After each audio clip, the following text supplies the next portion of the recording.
Larut, wanita ini. Di mulutnya, dia terus menggumamkan sesuatu pada dirinya sendiri.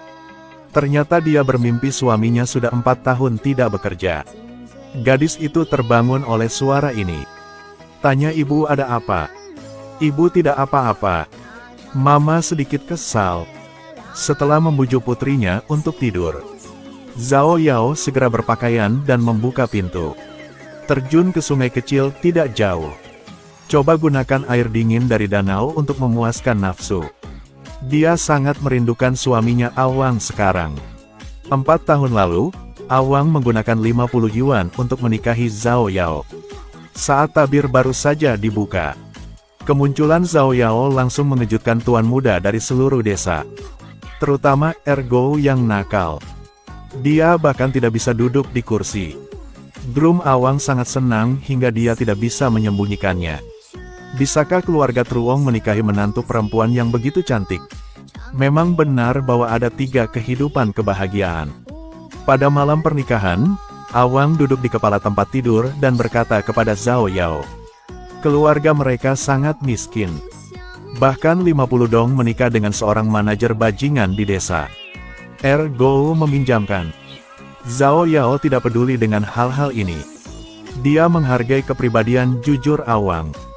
Selama mereka berdua hidup damai hari demi hari, semuanya akan menjadi lebih baik. Tapi wanita cantik akan memiliki banyak kekurangan.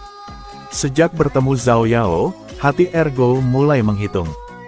Dia sering menggunakan nama penagihan utang. Pulanglah untuk menemui Zhao Yao. Matanya yang bernafsu melesat bolak-balik di tubuhnya.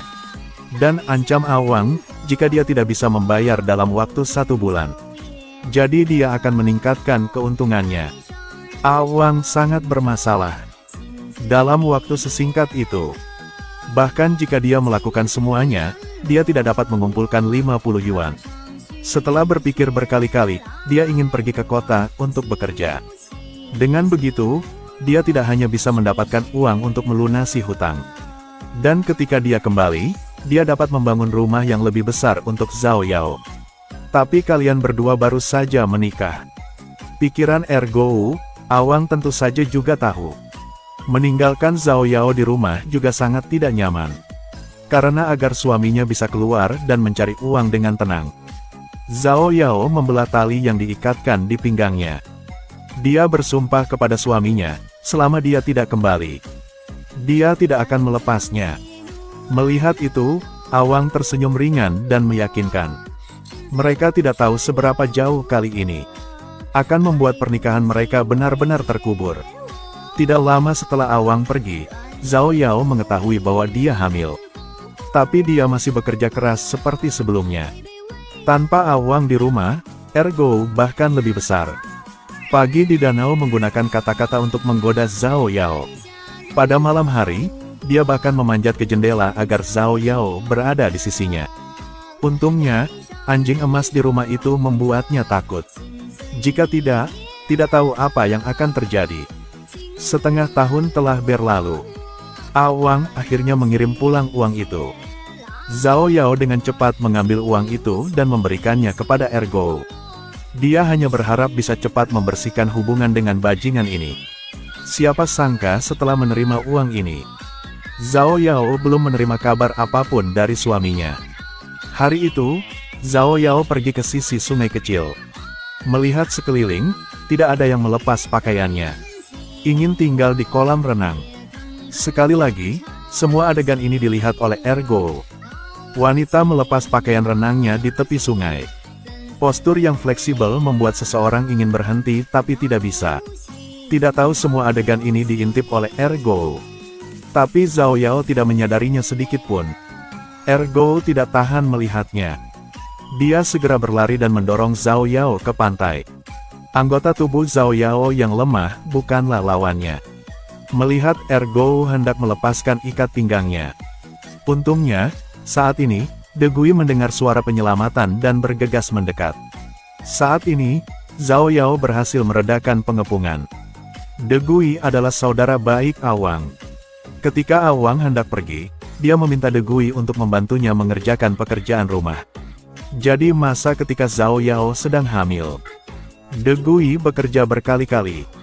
Pada titik ini, Ergo dipukuli dan melarikan diri. Setelah kembali ke desa, dia masih mengejek dengan kejam. Dikatakan melihat De Gui dan Zhao Yao di tepi danau melakukan pekerjaan teduh.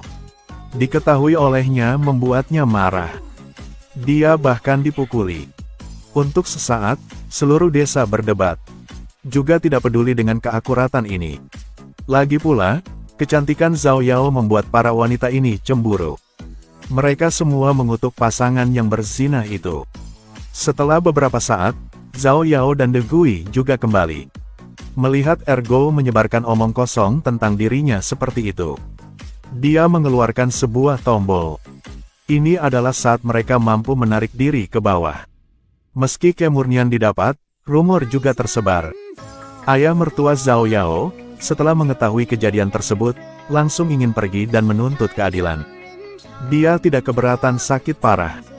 Meski hujan deras, pergilah ke rumah Ergo.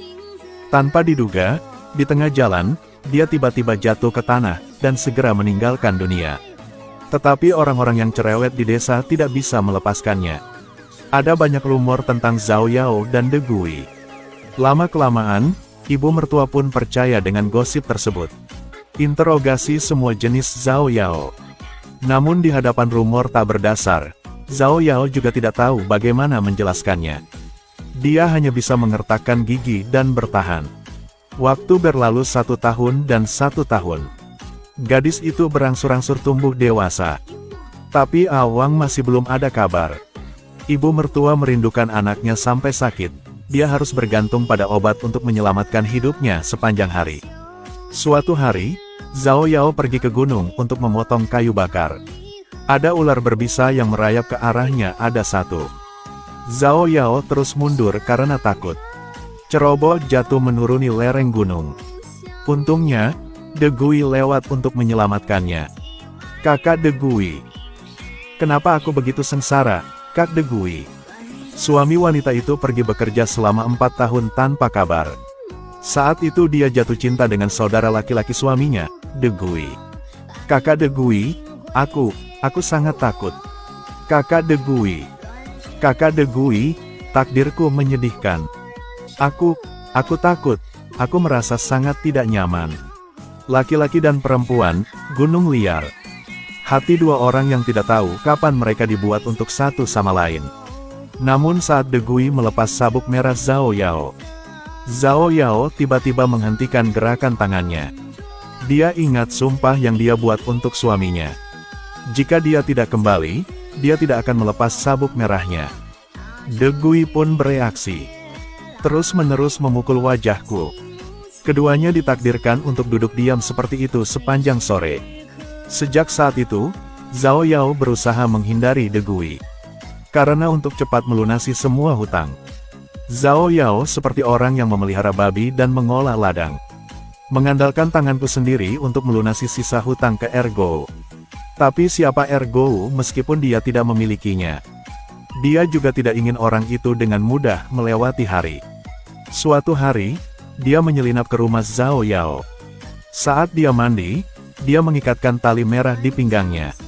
Terselip di bawah tempat tidur De Gui. Setelah keluar, mereka mulai menyebarkan berita di desa. Katakanlah mereka segera bersama. Tali merah di bawah tempat tidur adalah buktinya. Ibu mertua dihasut oleh Ergo untuk melakukan pemeriksaan.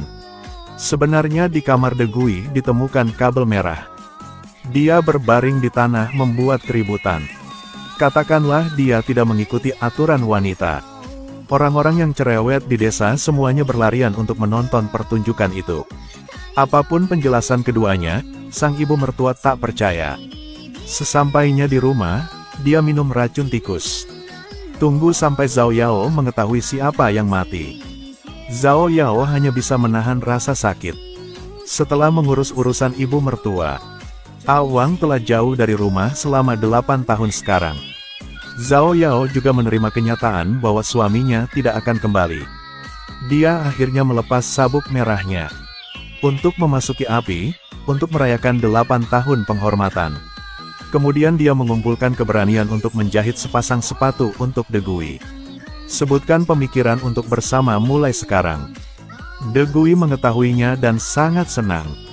Setelah bertahun-tahun menunggu, hari ini keinginan dia akhirnya terkabul. Tapi takdir sering suka mempermainkan orang. Sebelum dua orang yang akan menikah satu malam sebelumnya, seorang Wang tiba-tiba kembali. Jadi, setelah dia pergi ke kota, dia ditipu untuk pergi ke Burma untuk melakukan kerja paksa. Itu sebabnya dia tidak menghubungi keluarganya selama beberapa tahun. Melihat suaminya yang telah lama hilang kembali, wajah Zhao Yao tidak menunjukkan kegembiraan apapun. Dan De Gui, setelah mengetahuinya, dia tidak tahu bagaimana menghadapi hubungan tiga arah. Jadi pastikan membawa barang bawaan dia untuk bekerja di luar. Terakhir, Zhao Yao dan Awang berbicara tentang perceraian. Awang juga tahu bahwa mereka berdua tidak bisa kembali. Zhao Yao masih sama seperti sebelumnya, setiap hari berdiri di depan pintu desa menunggu. Hanya kali ini yang dia nantikan adalah De Gui.